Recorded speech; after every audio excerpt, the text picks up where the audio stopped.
안녕하십니까? 담비 같은 방송 감호에 오신 여러분을 환영합니다. 오늘은 5번째 시간입니다. 오늘은 꽉 찬 배와 텅 빈 영혼, 탐식의 죄에 대하여 알아보겠습니다. 오늘날 선진국일수록 요리 관련 책과 이 다이어트 관련 책들은 스테디셀러가 됩니다. 왜냐하면 농수산 관련의 기술의 진보와 식량의 자급자족 그리고 식품 산업이 자본과 결탁하여 대량 생산화되고 상품화되면서 생존을 위한 의식주 문제가 사라진 이 사회에는 오히려 먹는 것 자체와 살을 빼는 일이 주요한 관심사가 되었습니다. 더 나아가 현대 사회에서 음식은 사회 문화적인 성격을 띱니다. 어떤 음식을 누구와 어디서 먹냐가 한 사람의 신분과 계층을 나타내는 지표가 됩니다. 결국 음식을 통해 개인의 무제한적 욕망 충족을 사회가 지지하고 있고 또한 사회 문화적 지위까지 부여해 주고 있는 것입니다.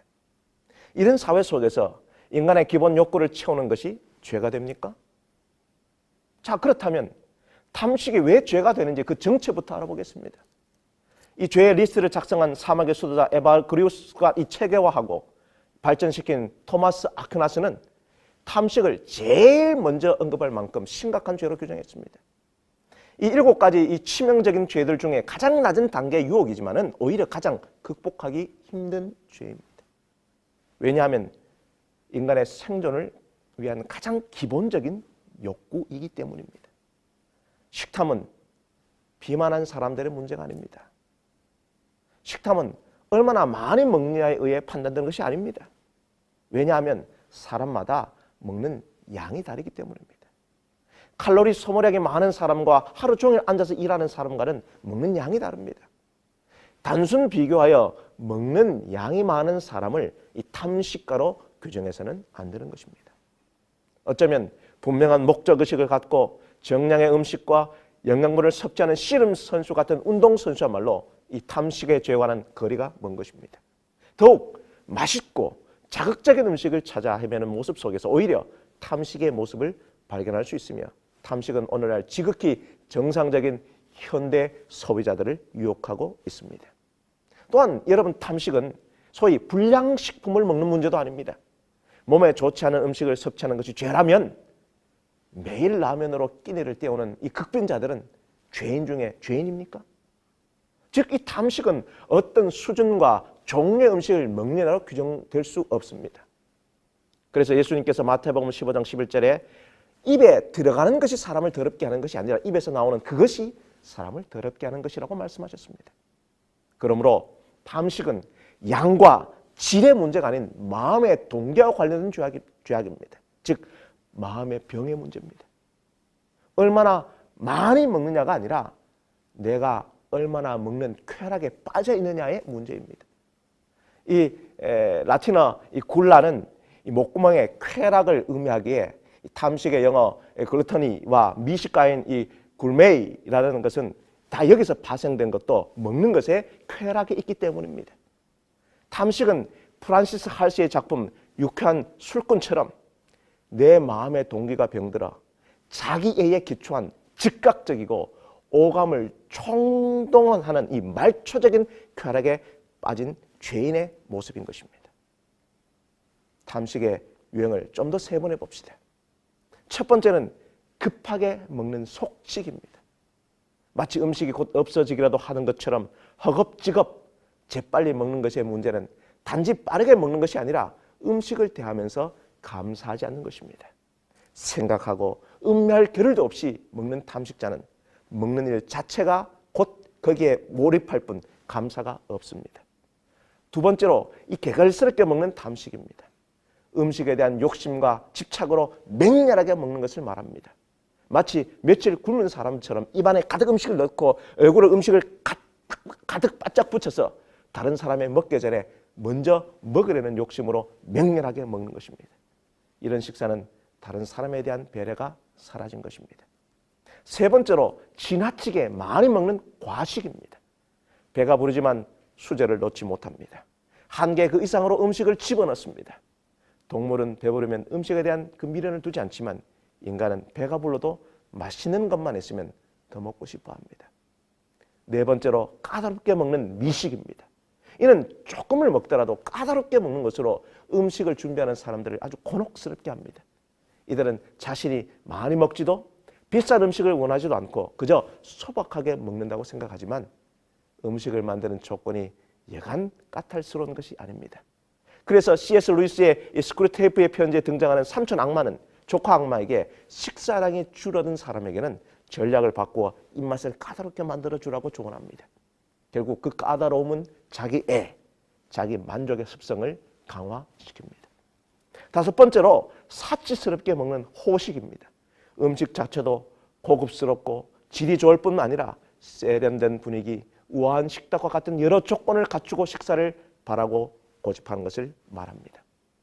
앞에 속식과 탐식과 과식 이 세 유형은 어떻게 먹는가의 문제이며 뒤에 미식과 호식 이 두 유형은 무엇을 먹는가의 문제입니다.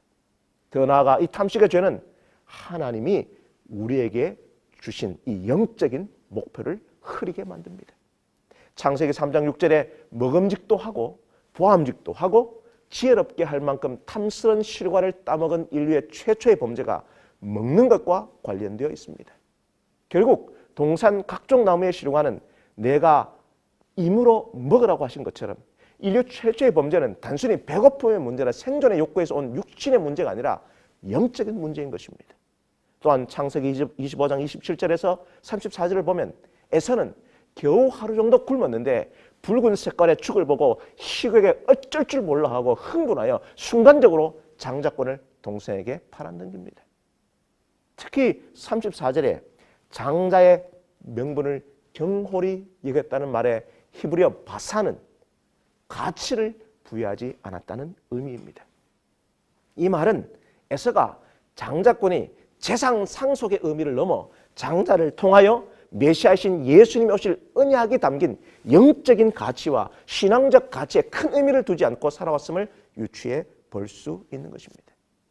이것은 지금 우리도 누가복음 17장 27절에서 29절에서 예수님이 말씀하신 말세의 징조가 노아와 롯의 때처럼 지금도 먹고 마시고 가정을 이루고 살고 팔고 기본적으로 일상적인 삶의 늪에 빠져 살아가고 있음을 우리 모두가 깨달아야 하는 것입니다.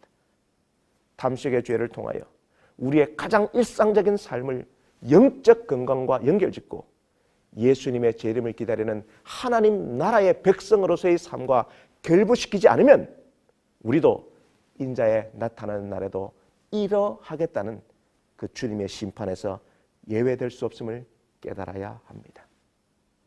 자, 그렇다면 어떻게 탐식의 죄를 극복할 수 있을까요? 첫 번째로 금식의 실천을 통하여 항상 감사하는 삶을 살아가십시오. 예수님도 외식하는 금식은 질책하셨지만 금식 자체가 무효하다고 하지 않았습니다. 리차드 포스터는 금식은 우리를 통제하는 실체가 무엇인지를 폭로한다고 했습니다. 그러므로 금식은 일정 기간 음식을 끊어 몸을 지탱하는 에너지의 근원을 차단하는 일종의 자기 부인 행위인 것입니다. 그러나 금식의 목적은 그 자체에 있는 것이 아니라 금식을 통하여 작은 음식이라도 감사함으로 받고 누리기 위해서입니다. 금식은 소극적인 경건이라면 감사는 적극적인 경건의 실천입니다. 두 번째로 육체는 적은 양으로도 만족하도록 습관화하시고 그 대신에 영적인 양식으로 채우도록 힘써 보십시오. 마태복음 4장 4절에 사단이 돌들이 떡덩이가 되게 하라는 그 시험을 사람이 떡으로만 살 것이 아니요 하나님의 입으로 나오는 모든 말씀으로 살 것이라는 이 말씀을 기억하시고 갓난 아이들 같이 순전하고 신령한 젖을 사모하십시오. 세 번째로는 마태복음 6장 25절에서 예수님이 말씀하신 것처럼 무엇을 먹을까, 무엇을 마실까, 몸을 위하여 무엇을 입을까 염려하지 말고 더 중요한 관심, 즉 하나님 나라와 그의 의를 구하는 영적인 관심으로 전환하십시오. 구체적으로 우리 식탁에 가난한 사람과 나그네를 초대하고 구제하는 일에 힘쓰십시오. 이 손님 대접하기를 힘쓰면 히브리서 13장 2절에 말한 것처럼 부지 중에 천사를 대접하게 되고 더 나아가 우리 식탁에 가난한 사람과 나그네들이 앉아있는 그 모습이 익숙해지면 그들과 함께 예수님께서도 손님으로 우리를 찾아오실 것입니다. 왜냐하면 마태복음 25장 40절에 내 형제 중에 지극히 작은 자 하나에게 줄인 것을 보고 공개하고 목마른 것을 보고 마시게 했다면 결국 우리 주님을 영접하신 것이기 때문입니다. 탐식을 극복할 수 있는 가장 좋은 훈련은 다름 아닌 사랑의 실천입니다.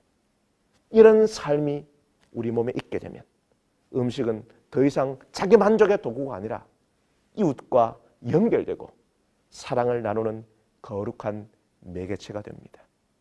이것이야말로 우리가 먹든지 마시든지 무엇을 하든지 다 하나님의 영광을 위해서 살아가는 것입니다.